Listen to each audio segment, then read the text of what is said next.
Ion ভাই, তাহলে মডেলটা বানায়েই ফেলি। যেহেতু আপনারা এখন লিনিয়ার রিগ্রেশনের বেসিক্সটা বুঝে গেছেন, একটা ধারণা চলে আসছে।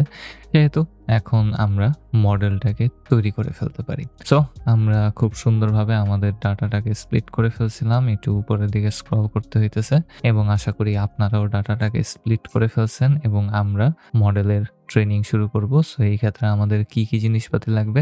আমাদের এক্স ট্রেইনটা লাগবে এবং ওয়াই ট্রেইনটা লাগবে। সো আমি একেবারে নিচে চলে আসব, নতুন একটা কোডিং সেলকে তৈরি করব, এখানে তৈরি করাই আছে এবং এখন আমরা scikit-learnকে আবারও ব্যবহার করতে চাইতেছি।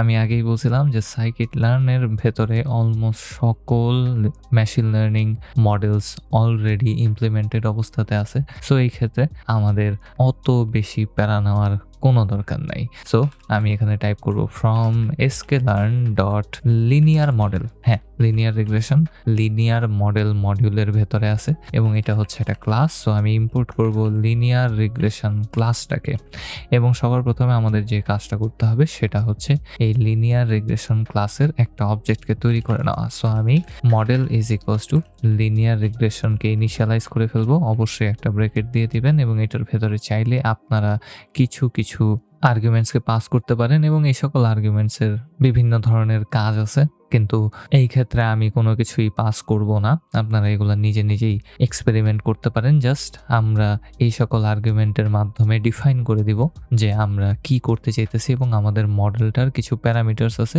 ওগুলাকে আমরা ফাইন টিউন করতে পারি এবং ফাইন টিউনিং নিয়েও আমি পরবর্তীতে অন্য লেভেলের কথাবার্তা বলতে চাইতেছি। সো এই ক্ষেত্রে কোনো টেনশন নাই, বাট আমরা সিম্পলি একটা লিনিয়ার রিগ্রেশন মডেলকে তৈরি করতেছি।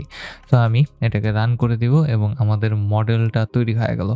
এখন আমাদের মডেলকে ডাটা দিতে হবে এবং বলতে হবে যে ভাই তুই এই ডাটা থেকে যা শেখার শেখা ফেল। সো মডেল ডট ফিট নামক একটা মেথডকে ব্যবহার করব এবং এই ফিট মেথডটার মাধ্যমেই আমরা মডেলকে ডাটাটাকে পাস করে দিব এবং এটাকে বলা হয় ফিটিং করা।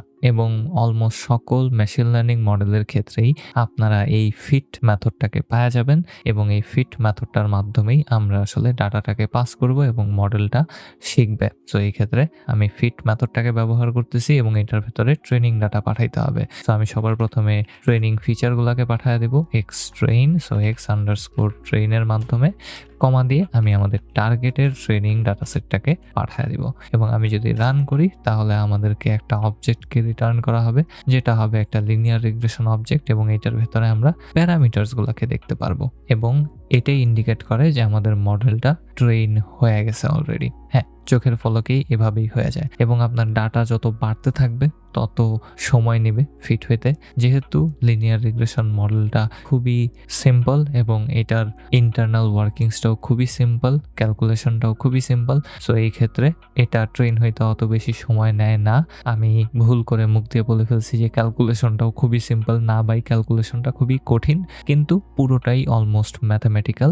এই ক্ষেত্রে আমাদের টাইম কমপ্লেক্সিটি নিয়ে অত বেশি ভাবতে হইতেছে না, বিকজ এটা সুপার ফাস্ট ওয়েতে কাজ করে। অ্যান্ড আপনারা যদি চান, এটা আমি গত ভিডিওতে বলতে ভুলে গেছি, যে আপনারা যদি চান তাহলে আমি একটা সাইডে সিরিজ শুরু করতে পারি যেটার ভেতরে আমি এই সকল মডেলের ইন্টারনাল ম্যাথামেটিক্স নিয়ে কথাবার্তা বলবো এবং এক্সপ্লেন করব যে আসলে এই সকল মডেলের অ্যালগোরিদমগুলো কিভাবে কাজ করে ম্যাথামেটিক্যালি। সো কমেন্টে আমাকে জানাবেন আপনারা যদি চান, যারা ম্যাথ ফ্রিক্স আছেন, ইন্টারনালি ম্যাথমেটিক্সটা একেবারে কমপ্লিটলি আপনারা বুঝতে চান, সেহেতু আমি বানাইতে পারি, কোনো সমস্যা নেই। জাস্ট কমেন্টে আমাকে জানাবেন। যদি অনেকেই চায় তাহলে আমি অবশ্যই বানানোর চেষ্টা করব। সো এই ক্ষেত্রে আমরা আমাদের মডেলটাকে তৈরি করে ফেলছি, ফিট হয়ে গেছে। অ্যান্ড এখন আমরা, যেহেতু গত ভিডিওতে আমি আপনাদেরকে বলছি যে এইটা আসলে সিম্পল একটা লাইনকে তৈরি করবে যেটার ভেতরে দুইটা জিনিস থাকবে, একটা হচ্ছে কোএফিশিয়েন্ট এবং আরেকটা হচ্ছে ইন্টারসেপ্ট। সেহেতু আমরা এখন ইন্টারসেপ্ট এবং কোএফিশিয়েন্টটা আমাদের মডেলের জন্য দেখতে পারি। সো আমি এখানে মডেল ডট কোএফ নামক একটা অ্যাট্রিবিউটকে পাওয়া যাব, শেষে আন্ডারস্কোর আছে, আন্ডারস্কোর না দিলে এটা আবার কাজ করবে না। এবং আমি যদি রান করি তাহলে আমাদের কাছে একটা নামপাই অ্যারে পাঠানো হবে, যেটা আসলে কোরেসপন্ডেন্টলি আমাদের কলামগুলোর জন্য কোএফিশিয়েন্ট ভ্যালুগুলোকে স্টোর করে রাখতেছে। এবং এটাকে আরেকটু সুন্দরভাবে বোঝার জন্য আমি এখানে সিম্পল একটা ডাটা ফ্রেমকে তৈরি করে নিতে পারি। সো pd.data frame এবং এটার ভেতরে আমি ইন্ডেক্স আকারে সেট করে দিব আমাদের সবগুলা কলামকে। সো এক্স ট্রেনিং ডাটা থেকে আমি কলামসগুলোকে নিয়ে নিতে চাই, কলামসগুলোকে নিয়ে নিব, ইন্ডেক্স আকারে সেট করে দিলাম এবং ডাটা আকারে আমি সেট করে দিতে পারি মডেলের কোএফিশিয়েন্টগুলোকে। সো model.coef_ দিয়ে দেওয়ার পর আমি কলাম নেম সেট করে দিতে পারি। সো কলামস এবং এটার ভেতরে সিম্পলি লেখা থাকবে কোএফিশিয়েন্ট। সো coefficients এবং আমি যদি রান করি তাহলে একটা এরর দেখাইতে পারে। এররটা হচ্ছে এই যে এই কলামসটাকে অবশ্যই একটা ব্রেকেটের ভেতরে দেওয়া উচিত ছিল। সো কলামসের ভেতরে আমরা অলওয়েজ একটা অ্যারেকে পাস করব যেটা কলাম নেমসগুলোকে রাখবে। আমি এখানে ব্রেকেট দিইনি, ডাইরেক্টলি করে শুনে দিয়েছিলাম, রান করলে এটা কাজ করবে। এবং এখন আমরা বুঝতে পারতেছি যে অ্যাভারেজ এরিয়া ইনকামের কোএফিশিয়েন্ট কত আমাদের টার্গেটের সাপেক্ষে, সাথে সাথে অ্যাভারেজ এরিয়া হাউস এইজের, অ্যাভারেজ এরিয়া নাম্বার অফ রুমসের, এবং এখান থেকে আমরা কিছু ইনফরমেশন পাইতে পারি যেমন সবচেয়ে গুরুত্বপূর্ণ কোনটা, অ্যাভারেজ এরিয়া হাউস এইজ। এইটার উপরে নির্ভর করে আমাদের টার্গেটের ভ্যালু সবচেয়ে বেশি বাড়তে পারে এবং এরিয়া পপুলেশনের বেসিসে আমাদের টার্গেটের ভ্যালু অথবা আমাদের ওই এরিয়ার প্রাইস সবচেয়ে কম বাড়তে পারে। তো পার পারসন বলা যায় যে মাত্র $15 করে একটা এরিয়ার হাউস প্রাইস বাড়ে যদি এরিয়া পপুলেশন 1 করে বাড়ে। কোএফিশিয়েন্ট আসলে এইটাই বোঝায়। সো কোনো একটা কলামের ভ্যালু যদি 1 ইউনিট করে বাড়ে তাহলে টার্গেটের ভ্যালু বাড়বে কোএফিশিয়েন্ট পরিমাণ। আশা করি আমি আপনাদেরকে এই জিনিসটা বুঝাইতে পারছি। সো আরেকটু যদি এক্সপ্লেন করতে হয় সেক্ষেত্রে আমি যদি এখানে দেখি অ্যাভারেজ এরিয়া ইনকাম, এটা হচ্ছে $21 বলা হইতেছে যে প্রাইসের ভ্যালু $21 করে বাড়ার কথা। সো এই ক্ষেত্রে আসলে এটা বুঝাইতেছে যে অ্যাভারেজ এরিয়া ইনকাম যদি $1 বাড়ে তাহলে আমাদের ওই এরিয়ার হাউস প্রাইস $21 করে বাড়বে। আশা করি এতটুকুই আপনাদের জন্য ইনাফ হবে। আমরা ইন্টারসেপ্টটাকেও দেখতে পারি। সো এই ক্ষেত্রে আমি model.intercept_ অ্যাট্রিবিউটটাকে ব্যবহার করব এবং এটা এখানে আমাদেরকে উচ্চতাটা বলবে যে আসলে কতটুকু দূরে হবে আমাদের কলামের ভ্যালু থেকে। সো এই ক্ষেত্রে আমরা এখানে একটা নেগেটিভ চিহ্নকে দেখতে পারতেছি। তার মানে ইন দি এন্ড আমরা এই কোএফিশিয়েন্টের মাধ্যমে যত ভ্যালুই পাই না কেন সেটা থেকে সব সময় এত ডলার বিয়োগ হইতেই থাকবে। সো আমাদের মডেল যেটাই প্রেডিক্ট করুক না কেন সেটা থেকে মাইনাস এত বিয়োগ হয়ে যাবে। এটাই আসলে ইন্টারসেপ্টের কাজ, আর কিছু না। সো আমরা এখন একটু প্রেডিকশনের দিকে যাইতে পারি আমার মনে হয়, এবং আমরা প্রেডিকশনের জন্য খুব সিম্পল ওয়েতে model.predict নামক মেথডটাকে ব্যবহার করতে পারি এবং এই মেথডের ভেতরে আমরা এখন টেস্টিং সেটটাকে পাঠিয়ে দেব। একেবারে আনসিন ডাটা দিয়ে টেস্টিং করতে হয় এবং আমরা দেখার চেষ্টা করব যে আমাদের মডেলটা কতটুকু ভালো অথবা খারাপ পারফরমেন্স করতেছে। তো এখানে আমি এক্স টেস্টটাকে পাঠিয়ে দেব, x_test, এবং আমি যদি রান করি তাহলে আমার সামনে অলমোস্ট 1000 ভ্যালু বিশিষ্ট একটা নাম্পায়ারে থাকবে, যেটা থেকে কোনো কিছু বোঝাটা অনেক কঠিন এবং এখান থেকে আপনারাও খুব সম্ভবত তেমন কিছু বুঝতে পারবেন না। এটা জাস্ট একটা প্রেডিকশন লিস্ট আমাদের প্রত্যেকটা টেস্ট ফিচারের জন্য। অ্যান্ড এটাকে আরেকটু ভালোভাবে বোঝার জন্য আমরা একটা স্ক্যাটার প্লটকে তৈরি করে নিতে পারি। সো sns.scatterplot এবং এটার মাধ্যমে আমরা প্রেডিকশনটাকে দেখতে চাই। সো এক্স অক্ষ বরাবর আমি দেখতে চাই ওয়াই টেস্ট সেটটাকে এবং আমি ওয়াই অক্ষ বরাবর দেখতে চাই প্রেডিকশনগুলোকে। সো model.predict ওইটার ভেতরে আমি এক্স টেস্টটাকে পাঠিয়ে দিব। অ্যান্ড এই ক্ষেত্রে আমি জাস্ট সিম্পলি এক্স অক্ষ বরাবর আমাদের যে অ্যাকচুয়াল টেস্ট হওয়ার কথা সেটা এবং সেটার সাথে ওয়াই অক্ষ বরাবর আমি প্রেডিকশনের তুলনাটা দেখতেছি। আমি যদি রান করি তাহলে এখানে প্রাইসের সাথে আমাদের প্রেডিকশনের তুলনাটা খুব সুন্দরভাবেই দেখতে পারবো এবং এটা আমরা আসলে দেখতে চাইতেছিলাম। এটাই আসলে আমাদেরকে ইন্ডিকেট করবে যে আমাদের মডেলটা ঠিকঠাকভাবে বুঝতে পারছে কিনা অথবা শিখতে পারছে কিনা। এবং আপনারা যদি লক্ষ্য করেন তাহলে আমাদের ডাটা পয়েন্টগুলা একটা লাইন বরাবর আছে। যদি এটা একেবারে পারফেক্ট একটা লাইন হইতো তাহলে আমাদের মডেলের অ্যাকিউরেসিটা বলা যাইতো যে এটা একেবারে 100%, এবং এখানে আমি পারফেক্ট লাইনটাকে দেখতে পারতেছি না। আমি তুলনা করতেছি আমাদের জেনুইন প্রাইসের সাথে আমাদের প্রেডিক্টেড প্রাইসের। সো একটু উপর নিচ আমরা দেখতে পারতেছি, কিন্তু ডাটাগুলো বেশিরভাগই একে অপরের সাথে লেগে আছে। কিছু কিছু অ্যানোমালিজ আছে, যেমন এই যে এই ডাটা পয়েন্টটা একটু উপর আছে, এই ক্ষেত্রে আমাদের মডেলটা একটু বেশি প্রেডিক্ট করছে, যেটা হওয়ার কথা না কিন্তু করছে, কোনো সমস্যা নেই। আমরা ম্যাক্সিমাম ডাটা পয়েন্টের ক্ষেত্রেই দেখতে পারতেছি যে অলমোস্ট সকল ডাটাগুলো একসাথে ঘিঞ্জি অবস্থাতে আছে, এবং এই ডাটা মডেলটা আসলে জেনুইন কিনা সেটা বোঝার জন্য আমি আপনাদেরকে একটা টেকনিক শিখা দিতে যেতেছি। আপনারা কি করবেন, একটা মডেলের প্রেডিকশন ভালো নাকি খারাপ সেটা বোঝার জন্য আপনারা এরর রেটের একটা গ্রাফকে তৈরি করতে পারেন। এখন এরর রেটের গ্রাফ বলতে আমি এখানে কি বুঝাইতেছি, আমাদের ডাটাগুলো একটা সিঙ্গেল লাইন বরাবর হওয়ার কথা ছিল, কিন্তু ডাটাগুলো একটা সিঙ্গেল লাইন বরাবর হইতেছে না। সো প্রেডিকশনগুলোতে কিছু এরর আছে, এবং এই সকল এররগুলোকে আমরা সিম্পলি একটা ডিস্ট্রিবিউশন প্লটের মাধ্যমে ভিজুয়ালাইজ করতে পারি। সো SNS.histplotকে ব্যবহার করব, এবং এইটার ভেতরে আমি ডাটা আকারে পাঠায় দেব আমাদের ওয়াই টেস্ট মাইনাস প্রেডিকশনটাকে। সো আমাদের অ্যাকচুয়াল ভ্যালু মাইনাস আমাদের প্রেডিক্টেড ভ্যালুটাই হবে আমাদের এররগুলা। অ্যান্ড আমি এখানে কেডিটাকে ট্রু করে দেব, কেডি প্লটটাকেও দেখতে চাই আমি। অ্যান্ড আমি যদি রান করি তাহলে এখন আমরা এরকম একটা জিনিসকে দেখতে পারবো। অ্যান্ড এইটা আপনি আসলে দেখতে চান, আপনার প্রেডিকশনের এরর যদি এই রকম অবস্থাতে থাকে, তার মানে নর্মাল ডিস্ট্রিবিউটেড অবস্থাতে থাকে, তাহলে এটা একটা গুড সাইন যে আপনার মডেলটা আপনার এই ডাটার জন্য পারফেক্ট হয়েছে।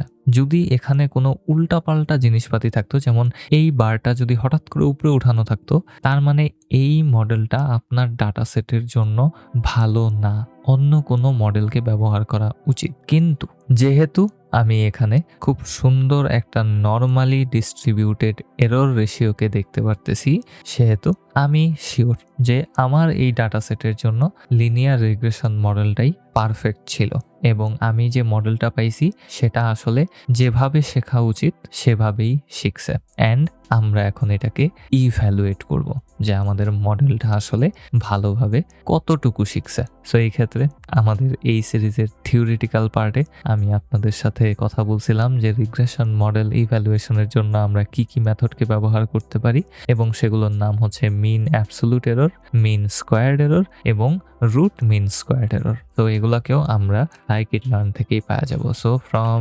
sklearn.metrics আমি ইম্পোর্ট করে নিব মিন অ্যাবসোলুট এররকে, সাথে সাথে মিন স্কোয়ার্ড এররকে। অ্যান্ড এই দুইটা ইম্পোর্ট করে নিয়ে আসার পর এখন আমরা ব্যবহার করতে পারি। সো আমি মিন অ্যাবসোলুট এররটা সবার প্রথমে চেক করতে চাই। সো মিন অ্যাবসোলুট এরর মেথডটাকে ব্যবহার করব। এটার ভেতরে আমাদেরকে জাস্ট অ্যাকচুয়াল টার্গেট কলামটাকে পাঠাইতে হবে, সো ওয়াই টেস্ট, এবং প্রেডিকশনটাকে পাঠাইতে হবে। এবং আমার মনে হয় প্রেডিকশনটাকে যদি একটা ভ্যারিয়েবলের ভেতরে ঢুকে নিতাম তাহলে ভালো হতো। So prediction is equals two model dot predict, and আমি মডেলের বানান ভুল করছি, ডট প্রেডিক্ট।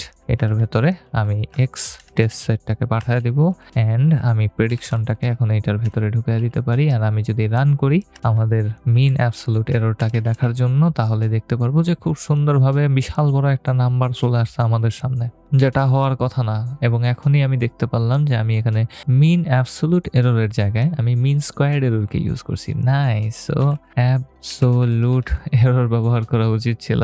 ভাই কইবেন না, আপনারা দেখতেছেন ভিডিও, আমার তো কইতে পারতেন, আপনারা কইলেন না, কেমনটা লাগে? আমি যে এইসব ভুল করি এগুলা তো জীবনে ঠিক হইব না, বানান ভুল করলে কি হয়? এই দিক থেকে আপনাদের একটু কেয়ারফুল থাকা উচিত। আমি যদি রান করি তাহলে এখন আমরা মেইন অ্যাবসোলুট এররটাকে দেখতে পারতেছি, যেটা হচ্ছে 81,305। একটু বেশি মনে হইতেছে, কিন্তু একটু কনটেক্সটের দিক থেকে চিন্তা করেন। আমরা কোনো একটা এরিয়ার হাউস প্রাইসকে প্রেডিক্ট করার চেষ্টা করতেছি, ওইটা তাও আবার ইউএস এর, যেখানে হাউসের প্রাইস এরিয়া অনুযায়ী মিলিয়নস ক্রস করতে পারে এবং বেশিরভাগ সময় করেও। সো এই ক্ষেত্রে আমাদের মডেলটা কোনো একটা এরিয়ার জন্য হাউস প্রাইস প্রেডিক্ট করার সময় গড়ে $81,000 ভুল করতেছে, কম অথবা বেশি বলতেছে গড়ে, যেটা আসলে অতটাও খারাপ না। মিলিয়নসের দিক থেকে মাত্র 81 কি 82,000 is not a big deal. So এই দিক থেকে বলা যায় যে আমাদের মডেলটা ক্লোজ, মাত্র 1% মতো ভুল করতেছে। যদি আমরা মিলিয়ন থেকে হাজারে আসি তাহলে হ্যাঁ, খুব সম্ভবত 1% মতো আমাদের মডেলটা ভুল করতেছে, যেটা আসলে গণায় ধরা যায় না। সো এই ক্ষেত্রে আমরা বলতে পারি যে হ্যাঁ, আমাদের মডেলটা খুব ক্লোজ প্রেডিকশনের দিক থেকে ওই কনটেক্সটে। কিন্তু এটা যদি কোনো একটা শপের প্রাইস হইতো তাহলে আবার এটা অনেক ভুল হইতো। তো আমরা যেহেতু এরিয়ার কনটেক্সটে দেখতেছি, আমি আপনাদেরকে বলছিলাম যে রিগ্রেশনের দিক থেকে আমাদের সবসময় কনটেক্সটটাকে আগে বুঝতে হবে, এবং আমাদের কনটেক্সট অনুযায়ী এটা আসলে অত বেশি না। এবং এটা শিওরিটির জন্য আমরা মিন স্কোয়ার্ড এরর এবং সাথে সাথে রুট মিন স্কোয়ার এররটাকেও বের করে নেওয়ার চেষ্টা করব। সো মিন স্কোয়ার্ড এরর মেথডটাকে ব্যবহার করব, এটার ভেতরে সেম টু সেম আমাদের অ্যাকচুয়াল ভ্যালু এবং প্রেডিকশন ভ্যালুগুলোকে পাঠিয়ে দেব, অ্যান্ড এটাকে একটা ভ্যারিয়েবলে স্টোর করে নিলাম MSE, এবং আমি যদি রান করি তাহলে আমরা বিশাল বড় একটা ভ্যালু পাবো আগের মতো। সো MSEটাকে যদি দেখি তাহলে অনেক বড় ভ্যালু আছে, এবং এটা দেখে আসলে বোঝাটা কঠিন, যেহেতু আমাদের প্রাইসটা অনেক বেশি হওয়ার কথা সেহেতু আমরা এখান থেকে তেমন কিছু বুঝতে পারতেছি না। কিন্তু একটা ট্রিক আপনাদেরকে শেখায় দিতে চাই। ট্রিকটা হচ্ছে যে আমি এখন জাস্ট আমাদের এই মিন স্কোয়ার্ড এররটাকে রুট করলেই রুট মিন স্কোয়ার্ড এররটাকে পাওয়া যাব, তাই না? এটাই আমি থিওরিতে বলছিলাম। যদি থিওরি সেকশনটা কেউ মিস করে থাকেন প্লিজ দেখে আসবেন, ওখানে আমি confusion matrix, accuracy, precision, recall, F1 score, MSE, MAE এবং RMSE এই সকল টার্মিনোলজি এবং মেথডস নিয়ে কথা বলছি, এবং সেগুলো খুবই ইম্পর্টেন্ট। সো প্লিজ দেখে আসবেন, এবং ম্যাথমেটিক্সের দিকেও ঢুকছি। প্লিজ প্লিজ প্লিজ না দেখে থাকলে দেখে আসবেন, এবং আমার চ্যানেলে যদি নতুন হয়ে থাকেন তাহলে একটা সাবস্ক্রাইব করে দিন যদি আপনাদের ভিডিওটা ভালো লেগে থাকে। সো এই ক্ষেত্রে আমি সিম্পলি আমাদের এই মিন স্কোয়ার্ড এররের রুটটাকে বের করে নিতে পারি, যেটা আমি np.sqrt এর মাধ্যমে করব, এবং এটা জাস্ট যে কোনো ভ্যালুকে রুট করে দিতে পারে। So sqrt square root, and এটার ভেতরে আমি MSEটাকে পাঠিয়ে দিলাম, এবং আমি রুট মিন স্কোয়ার্ড এররটাকে পেয়ে গেছি। অ্যান্ড রুট মিন স্কোয়ার্ড এররটাকে প্রিন্ট করার পর এখন আমি ভ্যালুটাকে দেখতে পারবো, যেটা হচ্ছে 1 লাখ। অ্যান্ড এখন হচ্ছে ট্রিকটা নিয়ে কথা বলার পালা। আপনারা যখন কোনো একটা রিগ্রেশন মডেলের অ্যাকিউরেসি বোঝার চেষ্টা করবেন তখন দেখার চেষ্টা করবেন যে অ্যাবসোলুট এরর এবং রুট মিন স্কোয়ার্ড এরর এই দুইটা ভ্যালু কতটা ডিফারেন্ট, মানে কতটুকু বেশ কম অবস্থাতে আছে। এই ক্ষেত্রে আমাদের রুট মিন স্কোয়ার্ড এররটা আমাদের মিন অ্যাবসোলুট এররের খুব কাছাকাছি আছে, $20,000 কম বেশি। হ্যাঁ, $20,000 নর্মাল পার্সপেক্টিভে অনেক বেশি মনে হতে পারে, কিন্তু আপনি যদি মিলিয়নসের কনটেক্সটে ভাবেন তাহলে $20,000 অত বেশি না। 1 মিলিয়ন এবং 1 million 20,000, it's not that much. So এই ক্ষেত্রে আমাদের রুট মিন স্কোয়ার্ড এররটা আসলে কাছাকাছি আছে, এবং এই জিনিসটাই ইন্ডিকেট করতেছে যে আমাদের মডেলটা যে শিখছে সে আসলে যথেষ্ট ভালোভাবেই শিখছে। দুইটা ভ্যালু যত ক্লোজ হবে আপনার মডেলটা তত ভালো। এই জিনিসটা আপনারা মাথায় রাখার চেষ্টা করবেন। এবং আপনাদের মাথায় কোয়েশ্চেন আসতে পারে, তাহলে ভাই মিন স্কোয়ার্ড এরর কি আমি বাদ দিয়ে দিব? এটার কাজ কি জাস্ট রুট মিন স্কোয়ার্ড এররটা বের করা? আপাতত হ্যাঁ, কিন্তু মিন স্কোয়ার্ড এররের একটা বিশাল বড় সেকশন আছে যেটা খুবই ইম্পর্টেন্ট, এবং ওইটার নাম নিউরাল নেটওয়ার্ক দিয়ে শুরু হয়, এবং ওই ক্ষেত্রে এইটার ব্যবহারটা অনেক বেশি ইম্পর্টেন্ট, কারণ তখন আপনার ইভ্যালুয়েশনটা ডাইনামিক্যালি হইতে হবে। সো প্রতি স্টেপে স্টেপে ইভ্যালুয়েশন হইতে হবে, এবং সেই ক্ষেত্রে মিন স্কোয়ার্ড এররটাই ব্যবহার করাটা স্বাভাবিক। ওইটা নিয়েও আমি এই সিরিজের শেষের দিকে কথা বলতে চাইতেছি যে কিভাবে এই সকল জিনিসগুলা কাজে লাগবে। কিন্তু আমার মনে হয় যে এই ভিডিওর মাধ্যমে আমি আপনাদেরকে একটা ওভারঅল ওভারভিউ দিতে পারছি, এবং আমরা লিনিয়ার রিগ্রেশন একটা মডেলকে তৈরি করলাম, সেটা দিয়ে প্রেডিক্ট করলাম, এবং মডেলটা দেখতে পারলাম যে ওইটা আসলে যথেষ্ট ভালো পারফর্ম করতেছে। বেস্ট না, কিন্তু যথেষ্ট ভালো আমি বলবো, কারণ আমরা এই পর্যন্ত কোনো ধরনের অ্যানোমালি দেখতে পারি নাই, কোনো অ্যাবনর্মালিটি আমাদের চোখে পড়ে নাই। যেগুলো নর্মালি হওয়ার কথা সেগুলাই এখানে হইতেছে। অ্যান্ড আশা করি আপনারা এই ভিডিওর মাধ্যমেই এখন থেকে মডেল তৈরি করার যে ডটটা ছিল সেটা দূর করে ফেলতে পারছেন। ভাই লিটারালি 1 লাইন লিখতে হয়, যে কোনো মডেলের জন্য অলমোস্ট সকল মডেল স্কেলার্নে আগে থেকে ইমপ্লিমেন্ট করা আছে। সো আপনারা যদি ফুল ম্যাথামেটিক্স নাও জানেন, কিচ্ছু আসে যায় না। আপনি জাস্ট ক্লাসটাকে ইম্পোর্ট করবেন, ক্লাসটাকে ইনিশিয়ালাইজ করবেন, মডেল ডট ফিট ব্যবহার করবেন, ওইটার ভেতরে টিচার ট্রেনিং সেট এবং টার্গেট ট্রেনিং সেটকে পাস করে দিবেন এবং আপনার মডেল ফিট হয়ে গেছে। আপনি যদি কোএফিসিয়েন্টটা দেখতে চান দেখতে পারেন, প্রত্যেকটা ফিচারের জন্য কোএফিসিয়েন্ট দেখে ফেলতে পারেন, আমার মতো সুন্দর করে গুছায়া করার চেষ্টা করতে পারেন, কোনো সমস্যা নাই।